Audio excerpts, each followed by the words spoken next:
Picture the Wild West, a realm of lawlessness, vigilantes, and outlaws.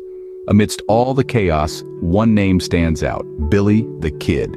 This was a time when justice was often served at the end of a gun barrel and life was as harsh as the arid desert landscape.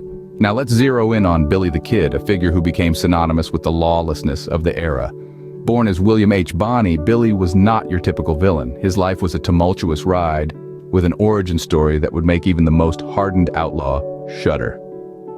Billy's life of crime started early.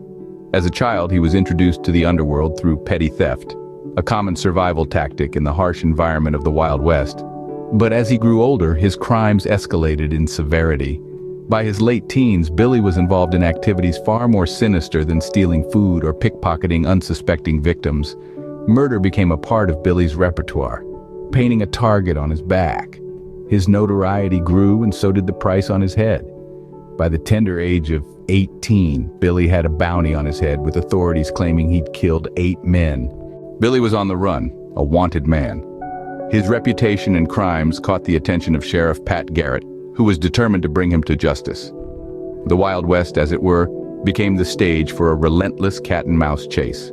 Billy, ever the elusive outlaw, stayed one step ahead, leaving Garrett clutching at the dust of his fleeting presence. The stakes were high, and the tension palpable. Billy the Kid, the man who had claimed the lives of 8 men, was hunted by Garrett, the embodiment of law and order. The chase twisted and turned through the vast, rugged landscapes of the West, a testament to the indomitable spirit of these 2 men locked in a deadly dance. The climax of this relentless pursuit came to a head at a ranch in New Mexico. This seemingly innocuous location was about to become the final battleground between the lawman and the outlaw. Here, in the quiet stillness of the night, their paths would cross for the last time.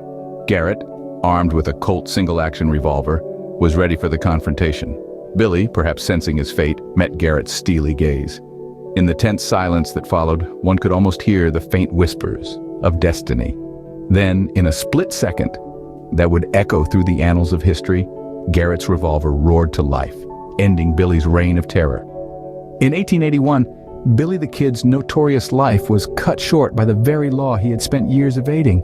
His demise marked the end of a legendary chase, a tale of law and lawlessness etched forever in the chronicles of the Wild West. Billy the Kid left an indelible mark on the Wild West's history, his life a testament to the lawless, rugged, and dangerous era. His story, filled with daring escapades and deadly encounters, has been immortalized in countless books, films, and folklore. His name has become synonymous with the Wild West, a symbol of a time when law and order were often overshadowed by the barrel of a gun. Billy's life continues to captivate our imagination, his legend living on in the cultural fabric of our society. Proof of this is the recent auction of the Colt revolver used by Sheriff Pat Garrett to end his life. This piece of history, a link to the notorious outlaw, was sold for over $6 million. This staggering sum highlights our enduring fascination with his life and the era he represents. Indeed, the legacy of Billy the Kid extends beyond his life and death. His story, as wild and untamed as the era he lived in, continues to resonate with us. Billy the Kid, the notorious outlaw, remains a symbol of the Wild West, his life and death a reflection of an era long past, yet vivid in our collective memory.